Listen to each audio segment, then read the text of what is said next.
ये चर्चा आप लोग बिहार में, चूंकि आप बिहार के पत्रकार हैं, तो स्वाभाविक तौर पर आपको नीतीश कुमार बहुत बड़े तोप दिखते हैं। 42 विधायकों वाले दल के नेता, लंगड़ी सरकार चलाने वाले आदमी, जो कभी उछल के कमल के साथ, कभी लालटेन के साथ, जिसका खुद भरोसा नहीं है, जिसको खुद नहीं पता है कि कल वो कहाँ रहेगा, उसको देश में कौन नेता बना रहा है, ये सिर्फ बिहार के पत्रकारों को पता है। ये जब से महागठबंधन बना है उस दिन से मेरा बयान आप सुन लीजिए। मैंने आपको कहा है कि इसका कोई राष्ट्रीय राजनीति पर इसका कोई फर्क नहीं पड़ने वाला, इसका कोई महत्व नहीं है। जो विपक्ष की राजनीति है उसमें सबसे बड़ा दल कांग्रेस है, हारे या जीते। दूसरा तृणमूल है, तीसरे नंबर पर डीएमके है। जदयू को कौन पूछ रहा है? ये तो अपने मुंह मियां मिट्ठू होने वाली बात है। लालू जी ने कहा कि देश का प्रधानमंत्री नीतीश जी होंगे। लालू जी के कितने सांसद हैं भैया लोकसभा में? 0। तो जिस पार्टी का 0 सांसद है वो बता रहा है कि देश का प्रधानमंत्री कौन होगा। जिसके दल के अपने 42 विधायक हैं वो देश का नेता आप लोग उसको बता रहे हैं। और सबसे बड़ी बात, जो देश का सबसे पिछड़ा राज्य है, सबसे ज्यादा कुशासन के लिए पूरा देश में जाना जा रहा है, गरीबी के लिए, बेरोजगारी के लिए, पलायन के लिए, उस राज्य को नेता के दूसरे राज्य के लोग मान जाएंगे कि भैया आइए और महाराष्ट्र को बिहार बना दीजिए, तमिलनाडु को बिहार बना दीजिए। ऐसा कोई मान सकता है? ये मतलब कॉमन सेंस जो है, लॉजिक जो है, इसके लिए आपको कोई राजनीति का ज्ञाता नहीं होना है। इतनी समझ तो लोगों को है कि आप केरल में जाइएगा तो केरल के लोग कहेंगे कि हम केरल को बिहार जैसा बनाना चाहते हैं। किस आधार पर आपको कोई नेता वहां मानेगा? आपके पास संख्या बल है नहीं, आपके पास पैसा साधन वर्कर है नहीं, आपने गवर्नेंस के आधार पर ऐसा कोई मॉडल खड़ा नहीं किया जिसको देश भर फॉलो करना चाहता है। तो किस आधार पर आपको कोई नेता मान लेगा? इसके लिए आप लोग रोज कौन किससे मिला, अरे कितने बार मिल ले, कितने बार नाश्ता कर ले, कितनी बार चाय पी ले। नीतीश कुमार, हम देखिए रोज रोज इस तरह की भविष्यवाणी नहीं करते हैं। मैंने जीवन में एक बार बंगाल के बारे में बताया कि चाहे देश में जो लोग भी समझें, भाजपा को 200 नहीं, भाजपा को 100 सीट भी नहीं आएगा। और अगर आया, ये आकलन मेरा गलत हुआ तो मैं संन्यास ले लूंगा। भाजपा को 77 सीट आया, आपने देखा। मैंने अभी कुछ दिन पहले आपको बताया है, आपको भी बता देता हूं। नीतीश कुमार का राजनीति का ये अंतिम दौर चल रहा है। कुछ महीने खींच तौर के वो चल पाएंगे। लोकसभा में जदयू को 5 सीट नहीं आएगा। अगर आ गया तो पूरे बिहार की जनता के सामने खड़ा होकर माफी मांगेंगे। नहीं आएगा 5 सीट। उसके बाद कितने दिन नीतीश की राजनीति चलती है, कितने दिन कुर्सी पर रहते हैं, कोई नहीं जानता है। 2 दिन में गिरेंगे कि 2 महीना में गिरेंगे।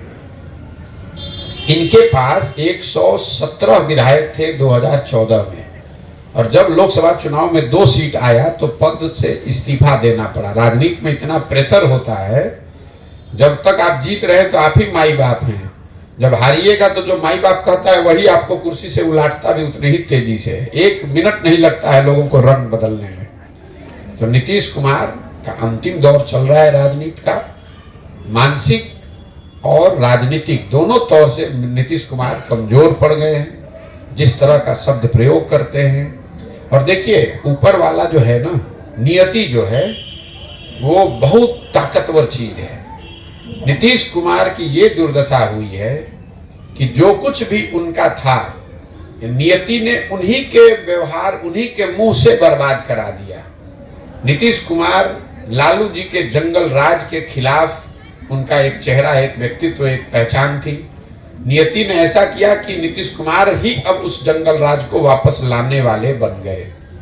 नीतीश कुमार की छवि थी कि आदमी बिल्कुल सोच समझकर बोलने वाला व्यक्ति है, और अब ऐसे ऐसे शब्द वो बोल रहे हैं कि पूरा देश हंस रहा है और बिहार के लोग उस पर शर्मसार हो रहे हैं। नीतीश कुमार की छवि सुशासन की थी। आज अगर किसी आदमी को बिहार में कुशासन, भ्रष्टाचार के लिए गाली पड़ रहा है तो वो नीतीश कुमार है।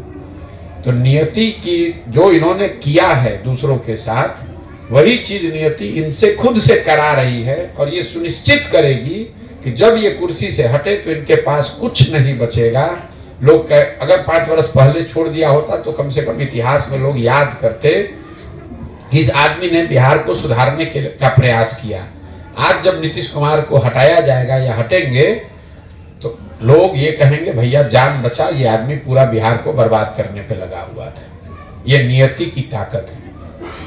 2023 खत्म हो रहा है, ये कांग्रेस की 2023 खत्म हो रहा है, 2025 में विधानसभा चुनाव है। हमको नहीं मालूम है कि 25 में होगा कि कब होगा। लोकसभा चुनाव होने दीजिए, उसके बाद तय होगा कि यहाँ चुनाव कब होगा। आपने उद्देश्य बतलाया कि विकल्प देना और 10 वर्ष की योजना जी, तो क्या ये विधानसभा चुनाव से पहले? बिल्कुल, विधानसभा चुनाव से पहले। जिला में आप 15 महीने लगा चुके। नहीं, आप भ्रम मत पालिए। 12 जिला ये बिहार के बड़े जिले हैं। दरभंगा को करने में जितना, पश्चिम चंपारण को, पूर्वी चंपारण को करने में जितना समय लगेगा उतना सुपौल में नहीं लगेगा। 45% बिहार पूरा कर लिया, 50% बाकी है। 15 महीना और लगेगा, हो जाएगा। साल भर लगेगा, हो जाएगा, उसमें क्या है। और जैसे जैसे आप इसको करते हैं तो चीजों को आप समझते हैं, इसको करने की गति भी धीरे धीरे बढ़ाई जा सकती है, उसमें कोई दिक्कत नहीं है। विधानसभा से पहले हर हालत में 243 जगह पर जन स्वराज का आपको उम्मीदवार दिखेगा।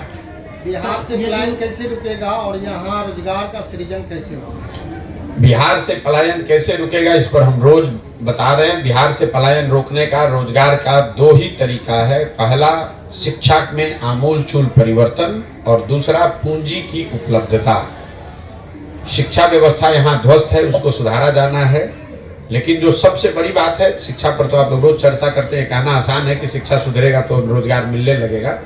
जो दूसरी बड़ी बात है, बिहार के पलायन को अगर आप समझना चाहते हैं तो यहाँ पलायन लोगों का नहीं है। यहाँ से पलायन लोगों का श्रम का है, पलायन बुद्धि का है, और सबसे बड़ा यहाँ से पलायन है पूंजी का पलायन। बिहार में रोजगार और पलायन रोकने का जो सबसे सटीक तरीका है कि लोगों के हाथ में पूंजी उपलब्ध कराया जाए, ताकि लोग अपने अपने क्षमता के अनुसार कुछ न कुछ स्वरोजगार कर सके। अब आप कहिएगा कि अभी ये क्यों नहीं और आप कैसे कर दीजिएगा। बिहार में पूंजी लोगों के पास इसलिए नहीं है कि पूंजी के 2 स्रोत हैं। पहला, जो आप कमाते हैं और कमाकर जो पैसा बचाते हैं वो आपके लिए पूंजी बनता है। दूसरा, जो पैसा आप बचाने के अलावा जब जो जरूरत पड़ती है आप बैंक से लोन लेते हैं। मान लीजिए कि आपने अपने आमदनी से 1 लाख रुपया बचाया, आपको घर बनाना है 10 लाख रुपए का, तो 1 लाख रुपया आप अपना लगाते हैं, 9 लाख रुपया बैंक का लेते हैं, 10 लाख का घर बनता है। तो बिहार इस चीज को देखने के लिए रिजर्व बैंक ऑफ इंडिया एक आंकड़ा जारी करता है जिसको कहते हैं क्रेडिट डिपॉजिट रेशियो, कि समाज के तौर पर कितना पैसा आप बैंक में बचा करके जमा कर रहे हैं और कितना पैसा बैंक वाले लोन दे रहे हैं। आरबीआई ये आंकड़ा जारी करता है, उसको देख लीजिएगा। देश के स्तर पर क्रेडिट डिपॉजिट रेशियो है 70%। मतलब अगर भारत भर के लोगों ने बैंकों में 100 रुपया जमा किया तो बैंकों ने 70 रुपया ऋण के तौर पर समाज को वापस किया, घर बनाने के लिए, गाड़ी चलाने के लिए, उद्योग व्यापार करने के लिए। बिहार में सीडी रेशियो है 40%। 1990 में जब लालू जी मुख्यमंत्री बने तो सीडी रेशियो था 40%। लालू जी का जो जंगल राज चला तो वो घटते घटते हो गया 28%। और जब नीतीश कुमार जब मुख्यमंत्री बने तो 28% सीडी रेशियो था, और अभी उनके 18 साल के प्रयास के बाद ये बढ़कर फिर हुआ 40%। इसका असर क्या होता है इसको समझिए। पिछले वर्ष बिहार की गरीब जनता ने बैंकों में जमा किया 4,61,000 करोड़ रुपया। समझिए इस बात को, पूरे बिहार में लोगों ने जमा किया 4,61,000 करोड़ रुपया। 40% सीडी रेशियो का मतलब है कि बैंकों ने ऋण के तौर पर दिया 1,61,000 करोड़ रुपया। बाकी पैसा कहाँ गया? 2,80,000 करोड़। वो पैसा बैंकों ने यहाँ से ट्रांसफर कर दिया उन राज्यों में जहां उद्योग धंधे लग रहे हैं, जहां विकास हो रहा है। तो 1990 से पिछले वित्तीय वर्ष तक का आरबीआई का आंकड़ा देखिएगा तो आपको पता चलेगा कि यहाँ से बिहार से 26 लाख करोड़ रुपया बिहार के लोगों का पैसा। आप और हम सोच रहे हैं कि कोई बॉम्बे से आके को चीनी मिल लगा दे 5,000 करोड़ रुपया का। बिहार के लोगों का 26 लाख करोड़ रुपया बैंकों ने यहाँ से ट्रांसफर कर दिया दूसरे राज्यों में, महाराष्ट्र में, तमिलनाडु में, केरल में, पंजाब में। वहां पर सीडी रेशियो कितना है? उन राज्यों में सीडी रेशियो है 90, 95, 100, 105। मतलब अगर आंध्रा में 100 रुपया लोगों ने बैंकों में जमा किया तो बैंकों ने 105 रुपया ऋण दिया। तो हम लोग यहाँ से खाली अपने बच्चों को मजदूर बनाकर नहीं भेज रहे हैं, यहाँ से हम लोग अपने बच्चों को मजदूर बनाकर भेज रहे हैं। जो हमारे समाज का पढ़ा लिखा आदमी है उसको पढ़ा लिखा कर मैनेजर बनाकर भेज रहे हैं। और जो पैसा हम लोग बचा रहे हैं, इस पैसे को भी हम लोग उन राज्यों में भेज रहे हैं जहाँ उद्योग धंधे लग रहे हैं। तो बिहार, जो दुनिया भर के विद्वान बता रहे हैं लोग, अगर बिहार में क्रेडिट डिपॉजिट रेशियो को सुधार दिया जाए तो हर साल यहाँ 2 से 2.5 लाख करोड़ रुपया अलग से इन्वेस्ट होने लगेगा और उससे यहाँ पलायन और रोजगार का सृजन होगा, पलायन रुकेगा। और ऐसा नहीं है कि ये बैंकों की मनमर्जी है कि वो जितना चाहे दे जितना न दे। ध्यान रखिए, बैंकों पर ये वैधानिक जिम्मेवारी है कि उनको कम से कम 70% लोन देना है हो, और उस कमिटी को खुद चीफ मिनिस्टर, मुख्यमंत्री बिहार के हेड करते हैं। लेकिन हो ये रहा है कि जैसे मुख्यमंत्री का बात थानादार नहीं सुन रहा है, अफसर नहीं सुन रहा है, वैसे बैंक वाले भी नहीं सुन रहे हैं। आप जरा अंदाजा लगाइए कि अगर 26 लाख करोड़ रुपया बिहार में रहा होता तो कितने ज्यादा लोगों ने घर बनाया होता, कितने ज्यादा लोगों ने मोटरसाइकिल कार खरीदा होता, कितने लोगों ने खाद सीमेंट कपड़े का व्यापार कर लिया होता। जब ये इकोनॉमिक एक्टिविटी बढ़ेगी तभी तो रोजगार मिलेगा। यहाँ भाई, यहाँ के लड़के जाके बॉम्बे में घर बना रहे हैं, यहाँ घर बनने लगेगा तो यहीं पे घर बनाएगा, क्यों जाएगा बॉम्बे? लोग राज मिस्त्री का काम करने इसलिए तो जा रहे हैं कि यहाँ घर उतने नहीं बन रहे हैं। घर क्यों नहीं बन रहा है? 90% घर जो देश में बन रहा है वो तो लोन पे बन रहा है। अगर आपको लोन मिलेगा नहीं तो आप घर बनाइएगा कैसे? अगर आपके पास अभी बचत का पैसा 1 लाख है, आप 2 कमरे का घर बना रहे हैं, 10 लाख का आपको लोन मिलेगा तो आप 6 कमरे का घर बनाइएगा और कमा के धीरे धीरे पैसा वापस कीजिएगा। तो ये जो पूंजी की अनुपलब्धता है, क्रेडिट की जो, और बिहार में इसकी कोई चर्चा नहीं करेगा। आप यहाँ जो फाइनेंस मंत्री है उसको बुलाकर पूछिएगा क्रेडिट डिपॉजिट रेशियो होता क्या है, तो उसको भी नहीं मालूम है। तो यहाँ सुधार होगा कैसे? आप इतने दिन से पत्रकारिता कर रहे हैं, किसी ने आपको ये बताया कि बिहार से 26 लाख करोड़ रुपया बैंकों ने ट्रांसफर किया है पिछले 30 वर्ष में? कोई बात नहीं करता, नीतीश कुमार भी नहीं बात करते। हम आपको कैमरे पे कह रहे हैं, कोई अगर झूठला दे तो मैं जो कहिएगा मैं मान लूंगा। इतना पैसा यहाँ के लोगों का, हमारा आपका बचत का पैसा बैंक दूसरे जगह भेज रहे हैं, सरकार सो रही है। सरकार नौकरी या नौकरी में आरक्षण की बात कर रही है। अरे ये पैसा जब यहाँ लगेगा तब तो यहाँ के हर घर में बच्चों को रोजगार मिलेगा।